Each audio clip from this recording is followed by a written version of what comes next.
We're live.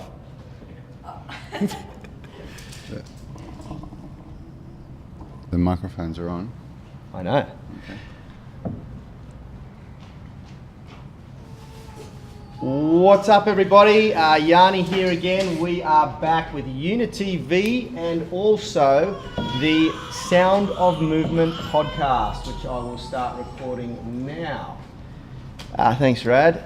Today we are super pumped. I've got the full crew here. We got Rad back, as you can kind of see in the corner of my shot here. And we've got a good friend of ours, Dan Radford, who is a wine, I would say, expert. I was going to say guru, but I don't throw that word around lightly.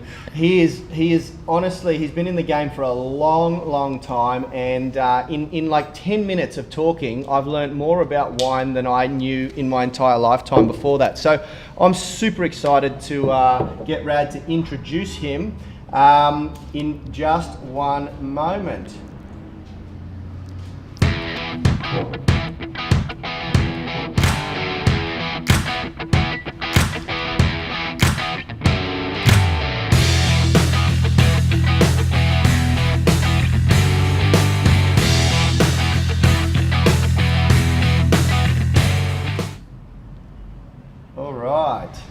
All right, welcome to the show, Dan. Thank you. Pleasure to be here. Yeah, pleasure to have you, man. So, for those of you that don't know Dan, he's a member of our gym, but more importantly, he's a good friend of mine. We were actually having a little reminisce just the other day and talking about when we met, and we could put it down to it was either January or February in the year 2000, and I know that so well because I had just come out of a plaster cast on my foot. I'd had an injury from my short career as a stuntman, and Dan was my manager at a bottle shop in Cremorne called Liberty Liquors. Yeah, it goes back. Going way back. Going way back, hey? And then, of course, Liberty Liquors was bought out by Woolworths, and it turned into First Estate and BWS, and Dan and I went on to doing bigger and better things. And I guess the reason why we got you on the show today, Dan, is because, as Yanni just said on the intro, I didn't know anything about wine or really sort of any alcohol before I started working with you. And it was when I started working with you, I had an interest in you. You just started talking to me about the different types of wines and beers and where they come from. And that's where I learnt the limited amount that I now know. Well, look, I won't take all the credit for your knowledge, mate.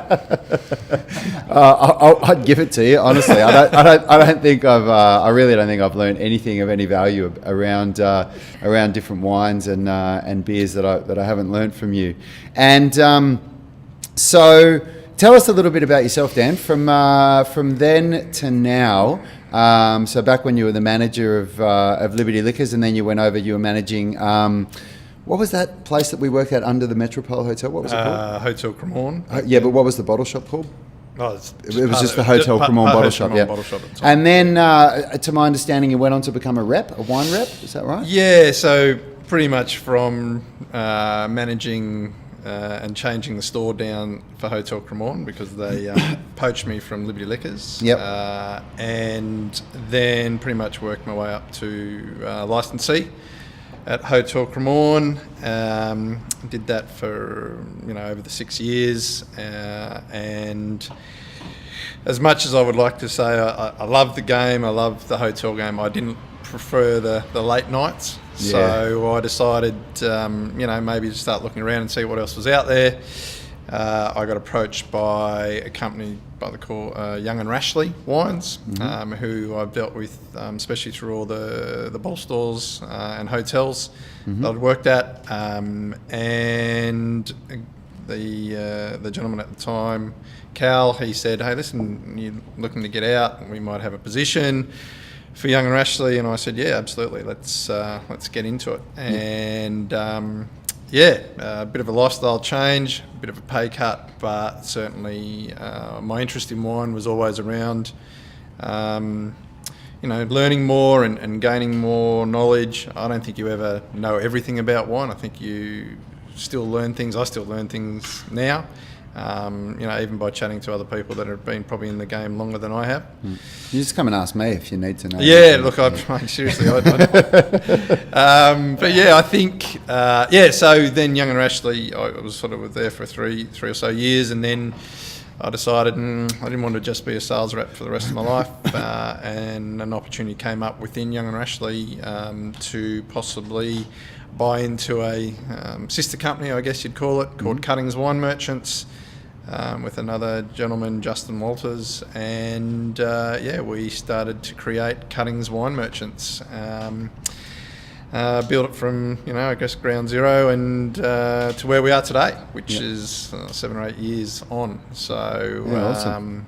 So I guess, our business is selling wine to anybody with a liquor license or, very close friends, I guess. Yeah. We built our portfolio, probably a little bit more boutique wines, certainly designed for more on-premise, but certainly still do with the off-premise side of things. And when I say on-premise, restaurants, cafes with liquor license, restaurants, hotels, online businesses that have a liquor license. So, and then retailers. There's a broad section of clients that we deal with, which is great. I still love hospitality. I thought I might get out of it one day, but certainly now that I'm in the wine side of things, and I learn more and more each day, and what a job to have to taste wine and see what the wines are like, and if it's a new vintage or it's a new product or a new varietal. I continue to learn. Yeah, for sure.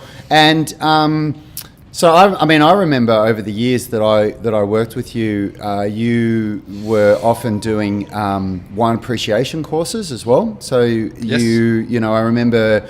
You'd tell me, I'm going off to do this wine appreciation course tonight for this and that, and then you'd come back with some new knowledge about it, and the amount that I learnt from you just in the times of feeding off that was enough to, when I go out to a bottle shop with people, I always seem to know more about the wines than anyone that I'm with. And my knowledge is just so limited compared to someone that really knows what they're talking about. But I guess what led us, I'm going to just share with everyone sort of what led us to having you on here. We, over the years, you only get to see each other, here and there, and we didn't get to see each other for a few years. And you came into the gym recently. You wanted to, get back into the gym, and when we were talking about what you were doing, I thought you were still involved in the vineyard that you were working with, or being a wine rep. And you told me that no, you were running your own wholesale company and everything. And I remember the conversation. I said, "Oh man, I just can't drink wine." And you said, "Why not?" And I said, "Well, I've tried so many different amounts of it, and I found that even if I have one glass of a red wine, I'll still get a bit of a headache the next day." And you laughed at me and said, "It's not wine, mate. It's the quality of wine that you're drinking." And I said, "Well, what do you mean?" And you said, "Well, what are you drinking?" And I told you, and it was the big name wines that you can get at any of the big bottle shops. And I thought I was drinking a decent wine because I'm spending $15 on it. I'm not spending like $6 on a bottle. And you laughed and told me, this is what you said anyway, which is that when a big wine company gets wine, they'll get maybe 15% of their grapes from this vineyard, and 20% of their grapes from this vineyard, and 30% from this vineyard. And then they'll put it all together and they'll taste it, and it doesn't really taste the way they want it to, so they'll put some sulfates in it or whatever it is, and they'll taste it again. And by the time you get the finished product, it's 10 or 15% preservatives and sulfates, which is what causes that headache. And that resonated with me because I understood the concept of organic and biodynamic wines, which is, to my understanding, organic means that they haven't used any pesticides or herbicides in the process of even growing the grape for at least 5 years. Yep. Plus they haven't used any additives in the wine. And then a biodynamic vineyard means they haven't actually had any preservatives or pesticides used on the soil at all. Is that right? Why don't you let Dan explain it? Yeah, look, I guess, if you're looking at organic wines, and we talk about that just separately to the biodynamic side of things. Organic wines are,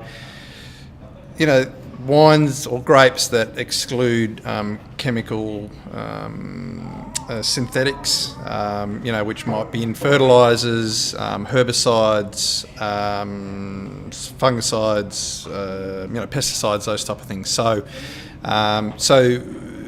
the organic is still about the land itself and the nutrients that the soil gives, and they try and grow the grapes within the realms of what the land provides. Mm-hmm.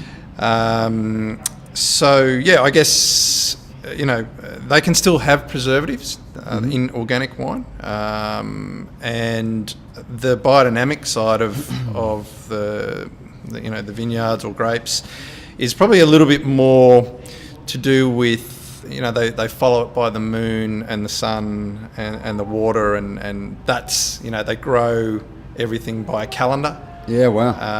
And that's pretty hardcore, but you're right, it is a long process for any vineyard to be certified organic. Yeah. It usually takes about 5 years. The vineyard as well as the winery has to be organic. Yep. And certified. One of the wineries which we certainly focus a lot on and has certainly grown over the last few years is Paxton Wines, and they have a certified symbol which is on the back of the label, and it's NASA, and it's quite a heavy process. They do get checked on quite regularly. Mm-hmm. There are vineyards and wineries within our portfolio that aren't certified organic, but they follow the organic practices, and there are wineries within both the Young and Rashi and Cuttings portfolio, like Rosalie, like Newdorf, Tellurian. These guys tend to have the practices of organic, but they just haven't got that organic certification. Yeah. And that's just more on the vineyard alone itself. Am I right in asking, is there different levels of organic? Like, is there I don't know where I read this years ago, but to get the actual certified organic logo, they've got to be top level, and there's other sort of people that are trying to do different. Yeah, look, it's certainly harder with vineyards, and a lot of it is to do with even your next door neighbour. Now, if your next door neighbour's growing vineyards and they're using chemicals and sprays and things like that, and that actually even goes across through to your vineyard, very hard to become organic and biodynamic. And the reason for that is because as soon as that starts to affect the grapes, then you can't be organic. Yeah. There's a lot of theory, about I guess biodynamic is also another step up. They tend to have their own fertilizer, which is usually cow manure. Yeah. Paxton's a classic. They have their cows and they don't use any drenching.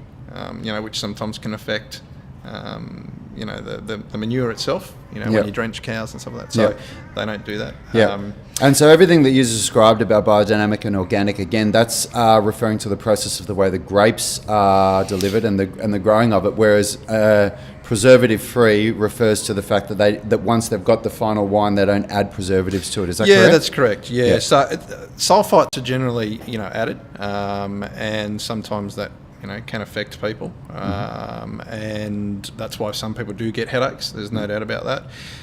The Paxton, they created a wine that's now called Shiraz. It's a naturally organic wine, and it's no preservatives. So there's no added preservatives at all. So, which is so we've actually got that here. Can we get a shot, Yanni, of me with this one? You point it up at that camera there. So okay. Yeah.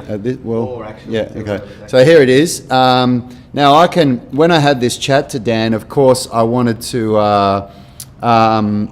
ask. I wanted to try. I'll zoom in and do a super close up on the Okay, so this is here we are. Let's have a look. real close. There we go. Okay. Hold it up a little more. Yeah. Okay. So when I had this conversation with Dan and he laughed at me and told me, no, it's not red wine or wine as to why you're feeling the headache, it's the quality of it.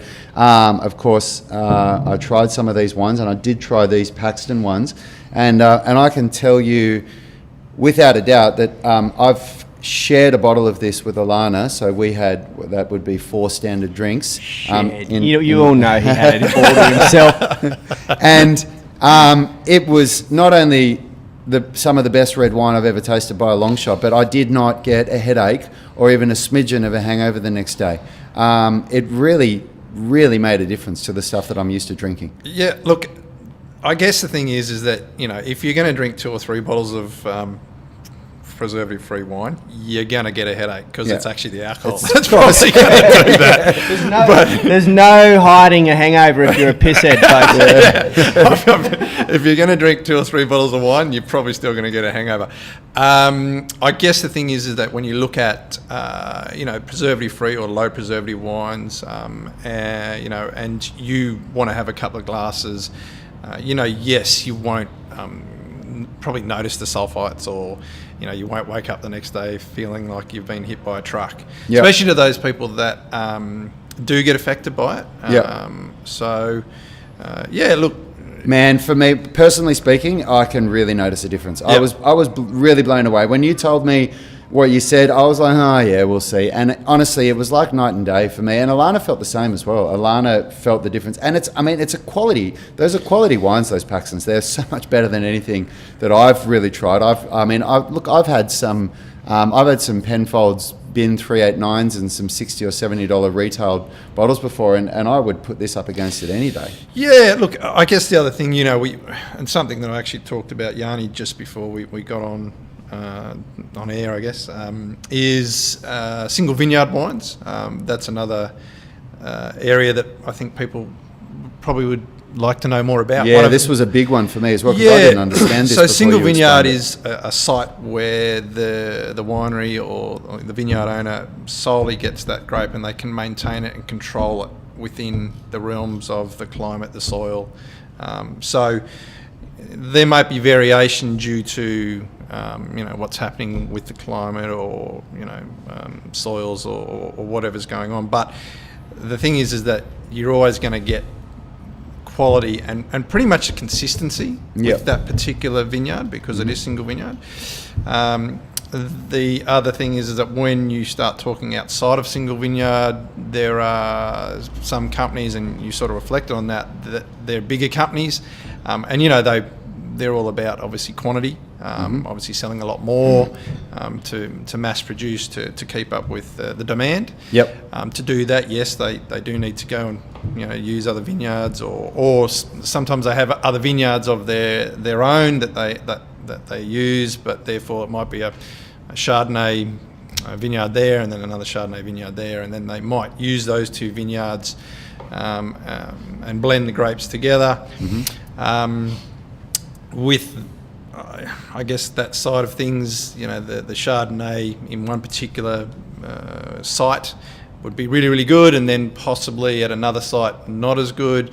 So that what they can do is actually blend the 2, those sites, or 3 or 4 or 5 sites, whatever the case might be. And there might be some idiosyncrasies for some of these vineyards. Yep. So therefore, when you balance it out with some of the better Chardonnay, I'm using Chardonnay as an example, you can sort of balance the quality of the wine a little bit more. So, there's nothing wrong with that, but I guess, when you're looking at single vineyard wines, you're truly getting the nature of that particular site. And you, I guess, appreciate more what's happening within that particular site, because you know what's going on. Look, there are so many different factors of wine. We talk about another thing that's that gets asked a lot more is vegan wines. There are a lot of people out there that follow the vegan side of things. This is an interesting topic. Pay attention, vegans, because I had no idea about this, and it's something that most vegans, I think, probably don't know, and therefore probably aren't actually vegan. Yeah, that's right. I guess the wines, their final process to go through a filtration process, and a lot of the wines these days, well, certainly in the past, used egg white as a filtration, or fish eggs, or animal products, I guess. There are a lot more wineries now that are not using those particular filtration mechanisms. So, we have some wineries in our portfolio that are vegan friendly. Yep. Teusner is one of those particular brands that goes down that path. Just hold that up a tiny bit. Oh, hang on, we'll do a close up on Rads again. Teusner and so that's a vegan wine for the vegans out there. Awesome. There is certainly, without a doubt, a lot more interest in biodynamic, organic, vegan, natural wines, and the growth, I guess, is because there's a lot more talk about people talking about how healthy they want to feel, and I guess that's part of when we talk about gym. Well, that's massive, man, because that is something that that was a big interest point for me to try some of the wines that I've tried in your portfolio, Dan. A lot of people do drink wine, excuse me, for the health benefits. Yep. And I'm doing little quotations here because I think what we were speaking about before we went live is, I think a lot of people aren't realising that when they get these health benefits from wine, they're also drinking all this rubbish if they're not understanding what goes into the wine and whether or not it's organic or it's single vineyard or any of that stuff. And for those of you, especially for Unity Gym members that are interested, we are going to organise a wine tasting down at Unity Gym. I've already been speaking to Dan about this. It's something that he does. Yes. So next Monday morning at 8 a.m, we're all going to be getting walloped down here. So we'll get the training out of the way first. No, it's I'm lying. We usually save our drinking until 10 a.m. on Mondays, so we might. No, we'll organise it up. We'll figure out a time that we can do, maybe Friday afternoon, evening, or Saturday or something. But Dan's this is something that Dan does, and he's going to take us through, showing us what single vineyard wines are like, how they differ, what biodynamic wines are, what some different grape varieties are, what did you call it, the true wine or the Natural wine. Natural wine. Can you explain that a little bit for us? Because I'd never even heard of that before. What's a natural wine? Yeah, so natural wine is starting to be a little bit more. It's almost a movement to say it's a nose to tail approach on wine, extending from the vineyard to bottling. It still has the organic and biodynamic philosophies, but it can still have sulfur dioxide added to it. So it probably, a lot of people think that natural wines are the next best thing. Yeah. But not necessarily. Not necessarily. Yeah. There isn't a lot of filtration. It's they're small quantities. They're usually quite expensive. And what is it? Why is it called a natural wine as opposed to? Well, it's just pretty much grapes going straight in from barrel straight into a bottle. Without any, and you'll see a lot of it is cloudy. Yeah, right. Okay, so they don't filter it or anything. Yeah, correct. So hypothetically, you would say this is what they would have been drinking like 1,000 years ago, correct, or thousands of years ago. So when you see like Game of Thrones and they're drinking wine, it's all cloudy and white or red or even rosé or any of those particular. Yeah, it is quite cloudy, but not necessarily has to be. But you do see a lot of that now. So that's why they were ruthless fighters. They were less hungover. Yeah, that's true. Yeah, they probably were. Yeah, the thing about to clarify, this natural wine doesn't have a lot of longevity either. Probably 6-12 months, and really any time after that, it really doesn't last as long. Especially also once it's opened, it doesn't. Once you've opened it, natural wine can change within 24 hours. Yeah, wow. On that, quickly, I want to give. This is actually genuinely a question for me, so fuck everyone else. Sorry, I didn't mean that, team. How long can you keep a bottle of wine after you open it? because Kalisha and I have this ongoing thing where she'll open a bottle of wine. I'm looking at her right now up the back of the gym, smiling. She'll have like one sip of a really nice bottle of wine on Saturday night and then save it for the following weekend. And I'm like, you can't fucking do that. It tastes like shit the following weekend. Am I right? Or am I wrong? Look, to be honest, look, I'm there are a lot of people that have thoughts and processes on this. I'll give you mine. Yep. Don't worry about her feelings. No. Would I drink a wine 7 days later? I would try it. It certainly would not be as good as it is in the first 3 days. Look, I would have to say that you've certainly lost a lot of its character by the time. Look, everybody knows when you open a bottle of wine, you've got about 3 hours to drink it, and then that's about it. Look, to be honest, there's certain grape varieties that you know, Chardonnay or a Riesling, Shiraz, Cabernet, those type of grapes. You can open them and then try them 2 or 3 days later, and they still are good. Pinot Noir. It really depends on the quality of the wine. Mm-hmm. A $3 or $4 bottle of wine probably won't last more than 2 days. But the good thing about wine, and I think everybody needs to think about this, is wine changes and evolves, and it evolves from the moment it gets picked through to it gets into the bottle, and even in the bottle it can change, and then by the time you get it through to opening it can change again, and then you might try it from. I've certainly in my industry have tried a wine at 9 a.m. And then I've looked at it again at 5 or 6 p.m. and there is a difference. Yeah. It's worse or better? Like, is that because I've heard about you need to let some a good wines wine do breathe. need to air. Yeah. And a lot of the younger wines sometimes tend to need to do that.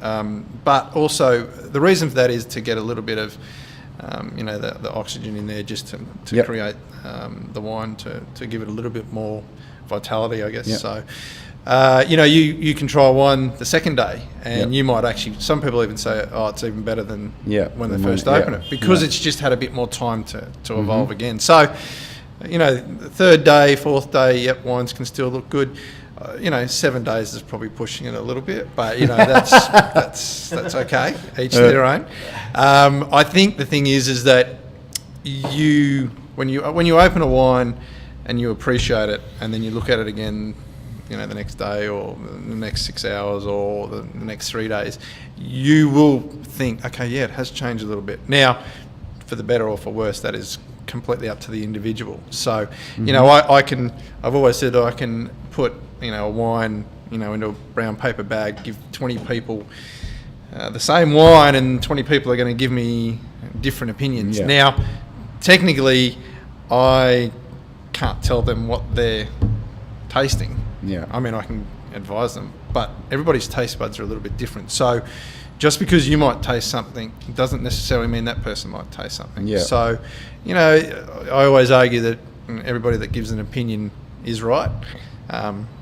That can be argumentative. But I like it. Look, at the end of the day, I think the fact is, if people are talking about wine these days and are learning more about it, it's good for the wine industry. So, which, we all want to be healthy. I think there's a lot more of a healthy kick on, what we eat, what we drink, what we're doing. I mean, I'm not the youngest here, so by far, but I certainly like to think that I'm trying to keep healthy in what I do and how I look and what I'm putting into my body. So, wine, that's part of it. As I said, you can put 5 bottles of wine in your stomach. That isn't going to make you feel any better, and certainly isn't going to be any healthier. But I think at the end of the day, you appreciate the wine a lot bit, especially quality wine. I think you actually understand a bit more. A lot of the cheaper wine. And I don't want to certainly bag any company out. That's not what I'm about. I think, a lot of the cheaper wine these days, probably tannin is a classical example, I guess. there is tannin in the grapes and in the stems and stuff like that. So, and it's a compound, so therefore it is. What is tannin? This is when you're tasting a wine and they say it's very tannic. Tannic, correct. Yeah. That's right. Or you That's see about all people, I know about wine some people tasting. that sometimes have a red wine like Cabernet Shiraz, and they'll go, and they have this really.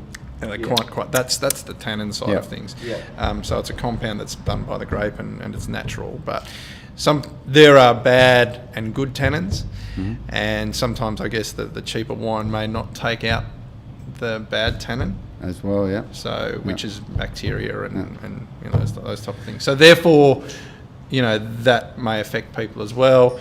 Sometimes wine is picked too early, for instance, and they might add sugar to give it a little bit more, fruit weight, I guess. So, sugar is added as well. So, there are different aspects of wine. I don't want to go too much into the technical terms, but, look, if people, as I say, if we do this wine tasting and people want to come down and try some wines and, they want to learn more about especially vegan, organic, natural, biodynamic, then, let's crank it up and certainly, Maybe, I mean, man, I'm sure that there's some people out there that just want to learn about, and I'm going to put my hand up for this one, just learn about the different grape varieties, what the difference between a Merlot and a Pinot Noir and a Cab Sauv is and things like that. The good thing about it, and I still, as I say, I still learn things every day, and I'm certainly not the most knowledgeable person in the wine world, but in terms of, you can try a Pinot Noir from the same region, but within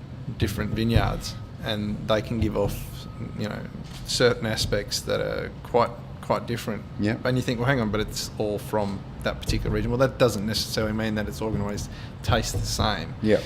But it's a good way, and we can do that here. If we wanted to, where we could have all, a Pinot Noir, for instance, or an all Shiraz and you can actually see the differences. Yeah. You can even see the differences between a biodynamic, sometimes wine, and a non-biodynamic organic wine. So,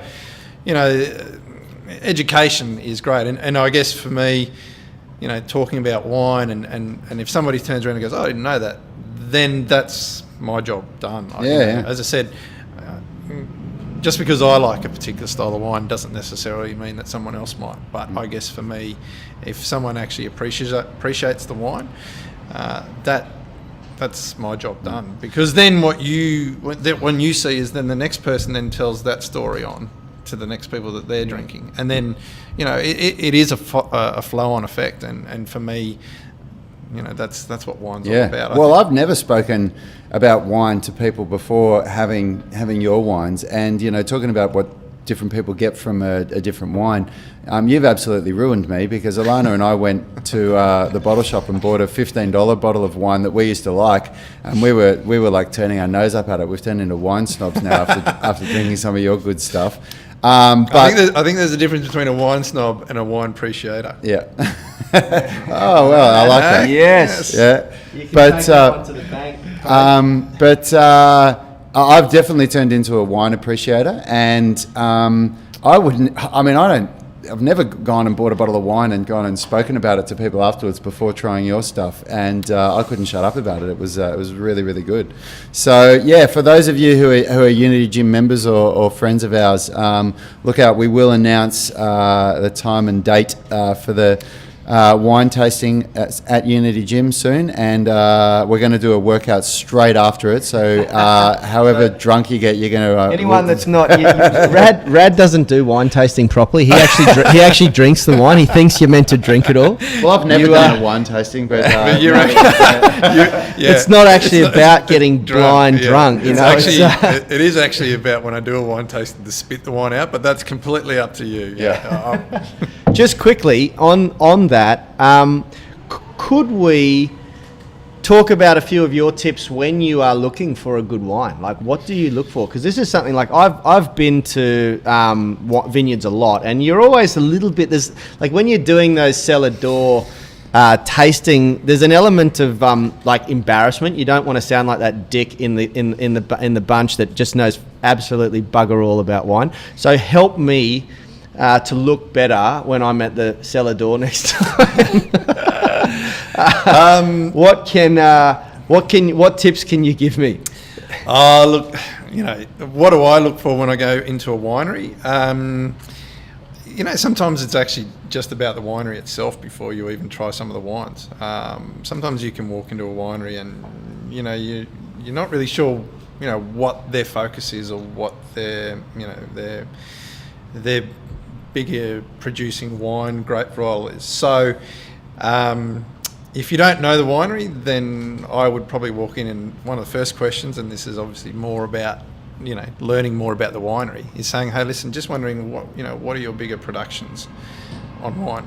Because a lot of wineries will focus more on a Chardonnay, because the soil or the vineyard is better equipped for Chardonnay or Shiraz or Pinot Noir. So I guess for me, so you want to know what it is that they're focusing on. Yeah, and look, the thing is that some people, certain regions within Australia, around the world are better known for particular grape varietals. So if you want to learn more about a particular vineyard or winery, ask the questions of, okay, so what's your biggest production? What grape varietal are you pushing the most, and why are you doing that? And all of a sudden you'll start to gain the interest, I guess, of the vineyard or the winery themselves, because you're already showing, an interest in what they do. Everybody has their favourite style of grape varietal. I think that's probably because we grow up, and I used to like Semyon, which is, when I was 18, 19, 20, I liked Semyon grape, but I don't drink that now. I've moved to Chardonnay. I think your taste buds change, but I think you're also... Well, the $5 casks of Semyon don't taste as good as the Chardonnay. University days. I think the thing is that you've got to... I always say, if you're walking into a bottle shop or you're walking into a cellar, try every wine, if you can, because you, as I said, I still learn things every day. If you try every wine or just even taste it, you don't need to swallow it, Rad. You just need to taste it. He never spits. Big problem. But I think we went there. But I think it's one of those things that if you try whatever it is that they've got on tasting, you will turn around and go, you know what, I really like that, and I didn't know I liked that. And it's the same thing that people say, I don't like Chardonnay. Well, okay, why don't you like the Chardonnay? Is it because that you had a really bad Chardonnay, for instance, that was overly oaked and it was all too woody? I've tried to tell the Siani. He tells me he doesn't like white wines, but the thing is try everything, because you will suddenly be surprised what you actually do and don't like. Yeah. And there are going to be some wines that you will turn around and say, yeah, you know what, I still don't like it. Yeah. That's okay. Yeah. That's just your taste buds, and that's just what you're not into. So there isn't, as I said, there isn't a right and wrong answer for the person that's tasting the wine. What do I look for if I'm going to particular regions? If I'm going to Tasmania or New Zealand or Victoria, Pinot Noirs and Chardonnays, they're quite well known for those type of things. Sauvignon Blanc in New Zealand. You can go to the Hunter and Semyon, Chardonnay, Shiraz. These, McLaren Vale can be Shiraz as well. Regions within Australia, are better known for particular grape varietals. But it doesn't necessarily mean that they can't do other ones. And it just depends, again, when we talk about the climate and the soils and everything else that around it. If they've got a chance to grow it and it works, then they'll continue to keep producing it. So, yeah, cool. Yeah. Cool. Awesome. So the basic, what we spoke about before, tannic. How do I know that a wine's tannic? It hits the back of my throat a little bit more. Tannins can be anywhere. They can be at the front of your mouth. They can be in the middle. Yeah, really. They can be at the back. What's the difference between a tannic wine and an acidic wine? Acidic wine is the grape itself. I mean, they both have tannins and they both have acids. Acids, yeah. So some will. Usually whites generally have a lot more like a Riesling or a Semyon and stuff like that, you'll notice a lot more of the acid structure coming through. Tannins, probably you notice a lot more in reds. Yep. So Cabernets and Shirazes and things like that. You can still get tannins in Pinot Noir and things like that. But generally, if they're integrated well, you don't really notice it as much. Tannin, it just depends on how the wine's made. Yep. And you will notice a tannin, and it can be right at the front where you're almost puckering your lips. Yep. And then there's tannin that, as you say, at the back where you almost feel like a glass of water. Yep. That's just how the wine's made and what they've done to it. So, And when you hear some wine snob sipping it going, oh, I get notes of summer and I don't know, rose plums petals and or rose something like that, petals yeah. in the aftertaste. So let's just go and hypothetically say, okay, that all of that is true, and that person is genuinely tasting and receiving all of those sensations. Where are they coming from? Like, is that the It's soil? usually from the grape. It's from generally the grape. from the grape. And does the grape pull that from anything particular, or is it just the strand of grape, just the type of grape? Yeah, look, you talk about Sauvignon Blanc from, say, New Zealand, and there is a perception that they're, passion fruit and gooseberry and things like that from Marlborough, particularly. Yep. That's generally what the grape itself is giving off. Yep. A rosé, for instance, that's made from Pinot Noir grape will usually give off a little bit more of that strawberries and cream, rose petal. So, yes, it's generally the grape itself. Yep. But it can be also the other factors of how the winemaker wants to produce the wine itself as well. So there is a certain style that the grape is giving, but they might go, well, listen, I'm looking for a little bit more variation in the grape, so they might say, well, let's try and go down this path. And for Cabernet, well, instead of going sort of a black currant, they might go a little bit more. But it really depends on the grape itself and how it's evolved through the climate, through the growing, how when it was picked, if it was early, if it was late. I could get into the technical terms and say, bomades and all these type of things, but it does come down to the winemaker and what they're looking for out of the grape and what they want to produce for the client or for the consumer. So. Yep, cool. The only thing I do really know about wine, ladies and gentlemen, for those of you interested, is that the health benefits of wine come from an antioxidant in the wine called resveratrol, which is only in the red grape. And the research that I've done indicates that the colder the climate that the grape is produced in, the more of that resveratrol is produced in the wine. And it's like a safety mechanism for the grape to protect itself. So in the colder climate, it has to sort of defend itself a little bit more to survive, and it seems that there is more of that resveratrol produced. So the Pinot Noirs are usually the colder climate grapes, aren't they? Correct. Yes. So if you want the resveratrol benefits, which is an amazingly powerful antioxidant, let me be absolutely clear, it helps to strengthen what's called the endothelium in the body, which is a fatty connective sort of web that holds all of your cells together. It helps to keep your skin stretchy and elastic. It does all sorts of amazing things. So resveratrol in the right amounts is very, very good for you, meaning red wine in the right amounts is very, very good for you. And there are also some good studies to prove that it's good for your cardiovascular system within moderation. So Rad's style of drinking is completely out, ladies and gentlemen. I'm in the firing line here, am I? He's getting smashed. Yeah, right. Dan, you've just tried our kombucha. What do you think? Firstly, what is it? So Take that, or do you want it's a fermented drink. It's basically fermented sugar. So we've all heard about tea and sugar. But the bacteria really comes from fermenting sugar, doesn't it? So we've all heard about how our digestive system is strengthened with the good bacteria. You see all those Inner Health Plus ads and your Cult and things like that. But the problem is that mass-produced foods, and especially the dairy industry, they have to, what's it called? not hydrogenate. They have to what is it? What are you talking about? Pasteurize. They have to pasteurize their foods, and pasteurization is a process where they kill bacteria, Dan. So it's more commercially viable. You know, they can send it all across the country and across the world sometimes, and people aren't going to, die from some bacterial infection.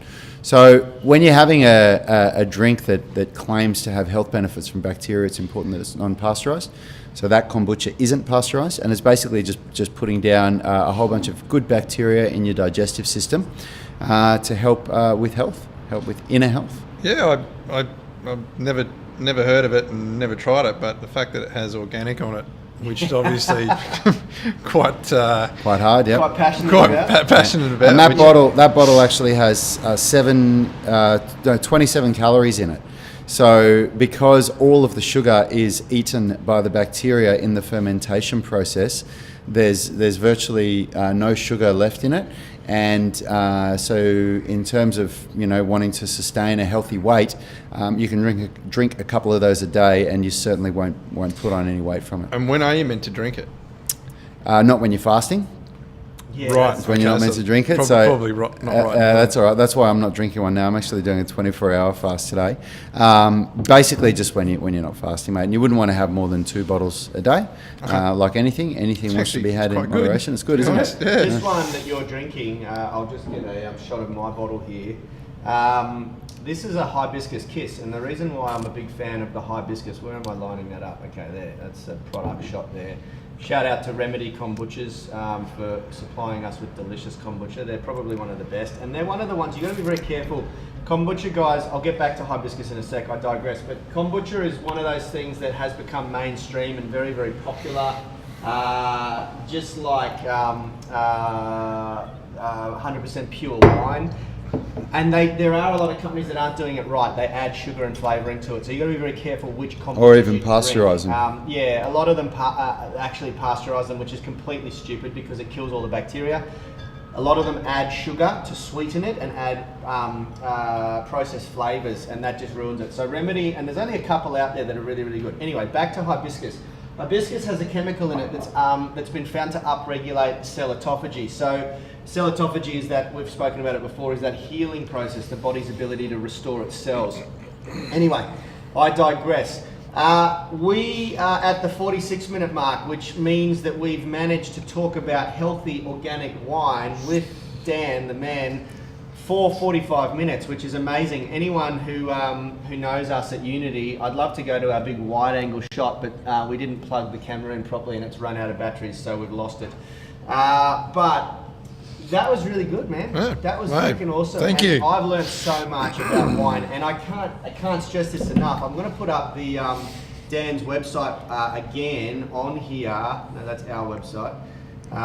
There we go. Cuttings.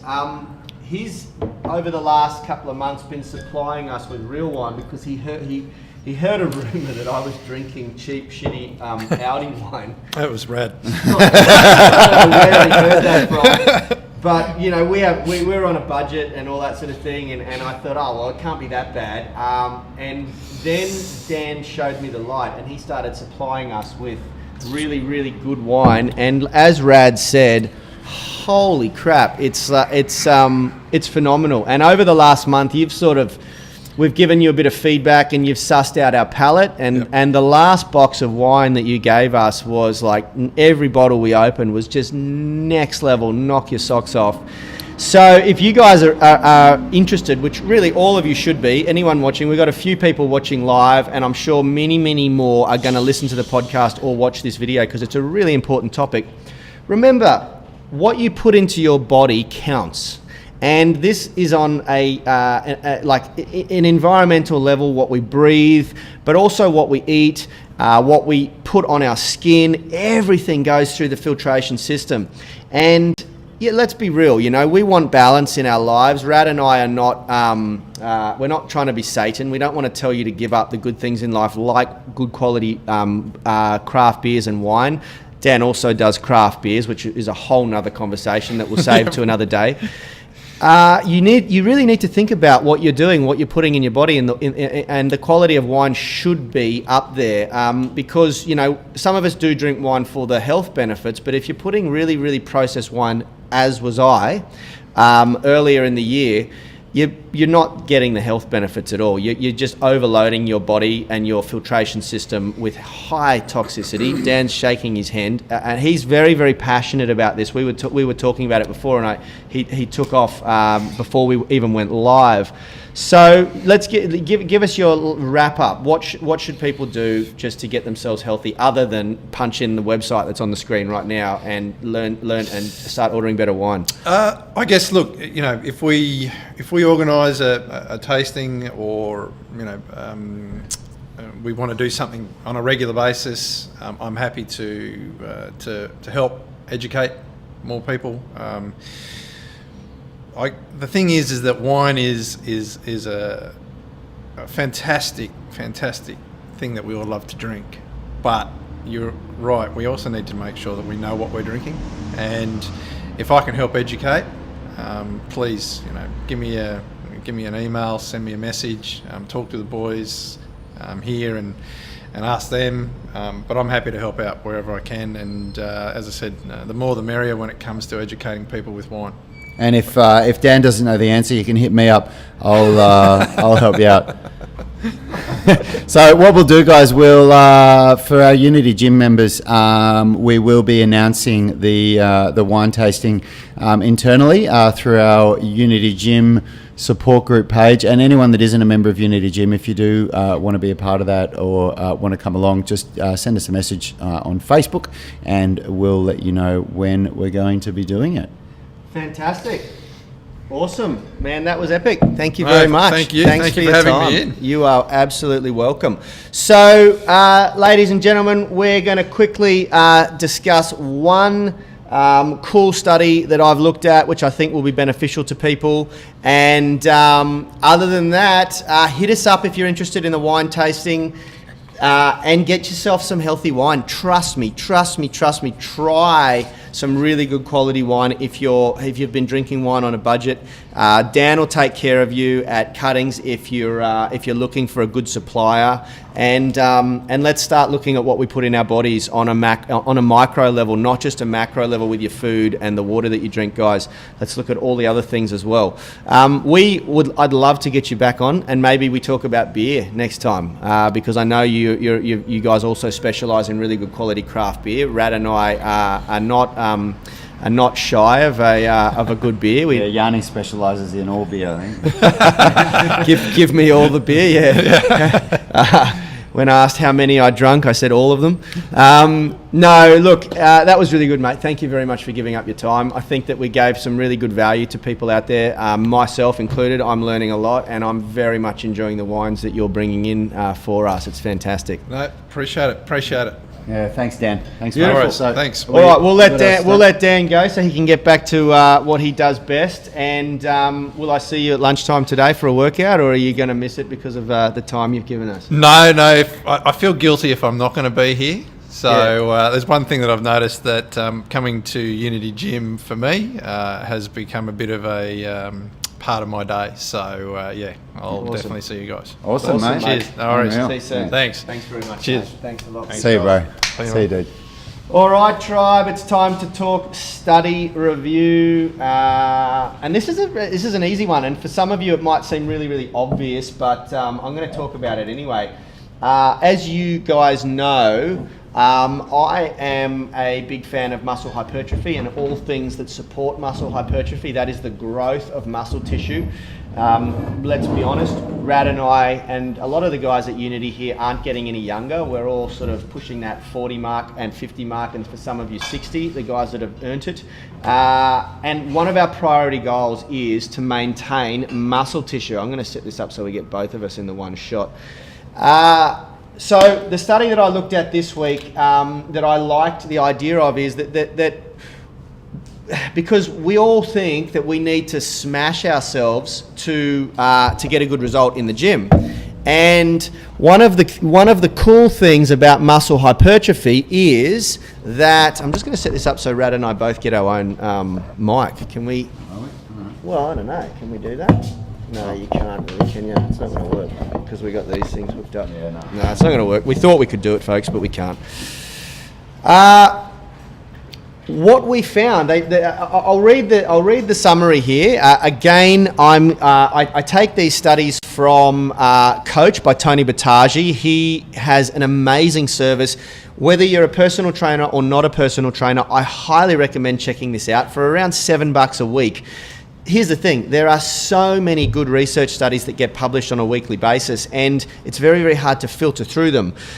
You need to know how to interpret the data, and not only know how to interpret the data, you've got to make sure that it comes from a reputable source, because there are good journals and there are mediocre journals. So this is a great service because I trust Tony and I trust his whole team, and if these guys are reviewing the study, then chances are it is of a very, very high caliber and it's worth paying attention to. So we jump into Coach by Tony Battaji. I'll put a link again in the post if you guys are interested in this service, where he publishes probably about 5 or 6 reviewed studies every week that you can jump onto.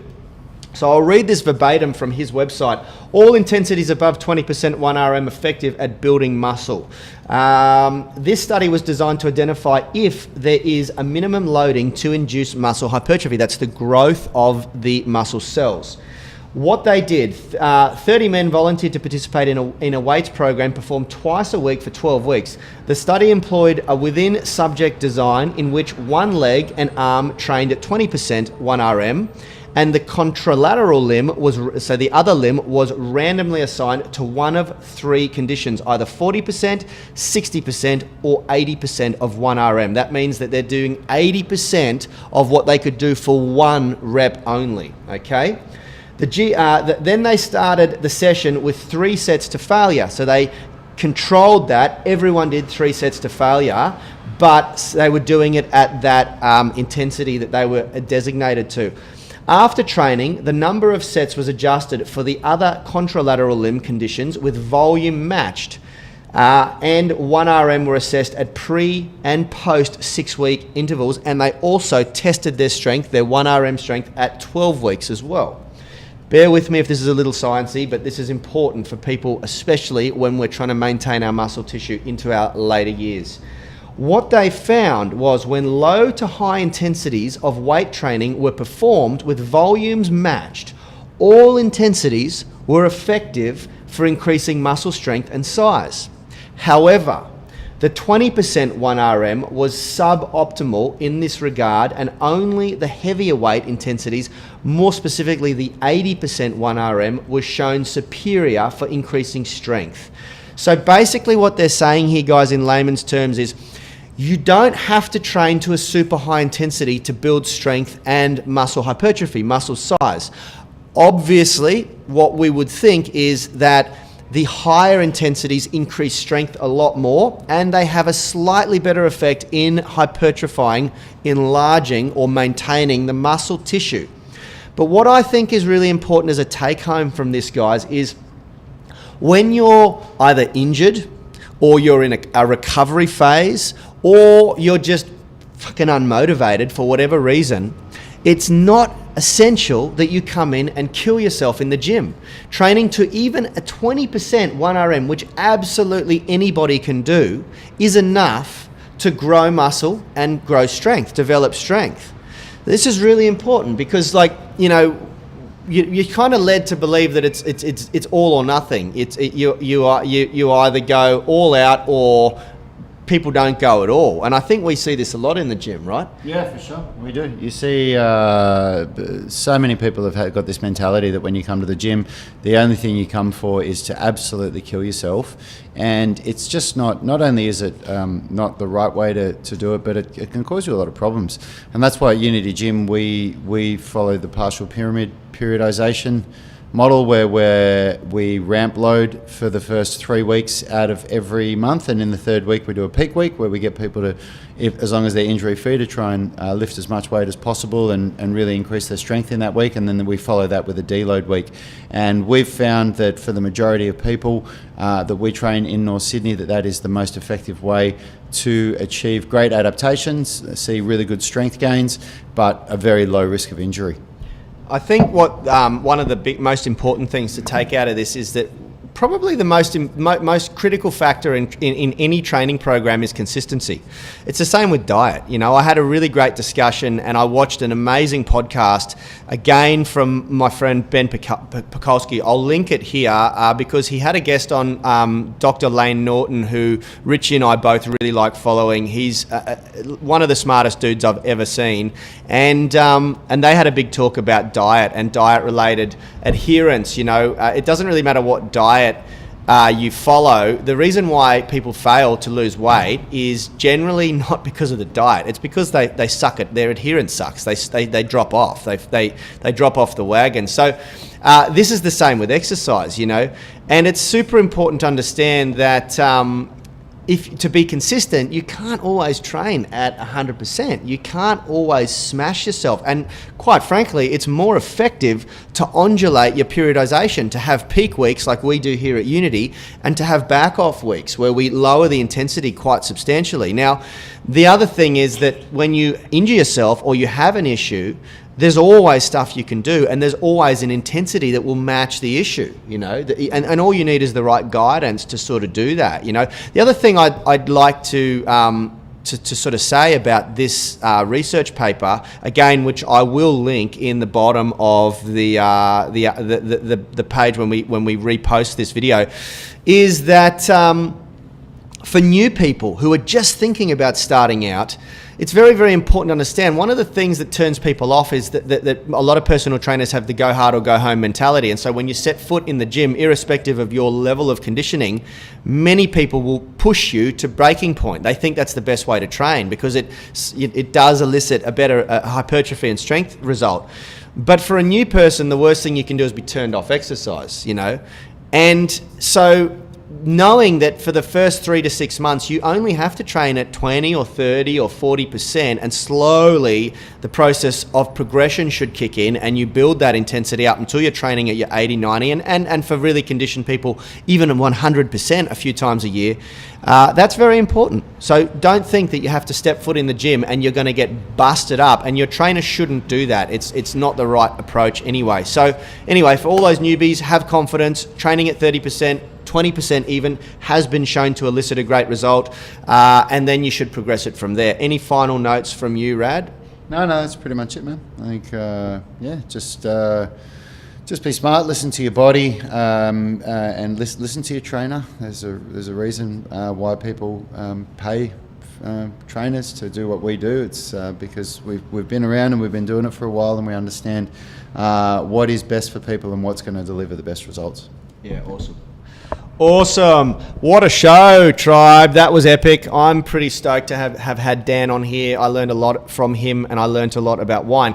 Now, over the next couple of weeks, we're going to go, I know it's been a little bit male dominant on the show, but we have a couple of girls lined up who are coming on. I have a good close friend of mine who's an amazing dietitian, and I'm really excited to have her on the show because she has just had her first child, and as a lot of you know, Rad, myself, we've been pumping out kids like a little baby factory over here at Unity. And one of the questions that's come up recently from people in our circle is, what's the best approach when you're preparing to conceive? And it made me think, wow, that's a whole show in itself that we could do, and possibly 2 or 3. So I've got a couple of girls lined up. I've got a dietitian, and I've also got a naturopath who's really, really keen to come on the show. So we're going to have a female discussion going forward. And it's not just female. That's something that I should point out. It's very important for the men to take ownership of this too. There are certain things that you should, in our opinion, be doing in preparation for starting a family, and one of them is just getting yourself physically conditioned for the sleep deprivation. As you can see, I've actually had a very good night's sleep last night, but Rad probably hasn't. It's the hardest thing you will ever go through, ladies and gentlemen, having children. We've got a bunch of pregnant people down here at the gym now. Part of it is the physical preparedness to be able to endure the pain of sleep deprivation and all of those things that come with it and that are associated with it. You've got to be strong in mind and strong in body. So I'm super thrilled over the next couple of weeks to have a few people on who can help with that, help with the nutrition side of things, and we can obviously add value by helping with the physical conditioning side of things. Keep a lookout for that. Until then, folks, I cannot wait to see you all again. I can't wait to get the podcast up. You guys can always find us on our Instagram page. You can also find us on our YouTube channel. There's all sorts of different resources out there. This video will be obviously posted to YouTube as well. Thank you very much for joining us. We'll get Rad to thank everyone as well. Thanks, guys. We are out, tribe. Until next time, thank you very, very much.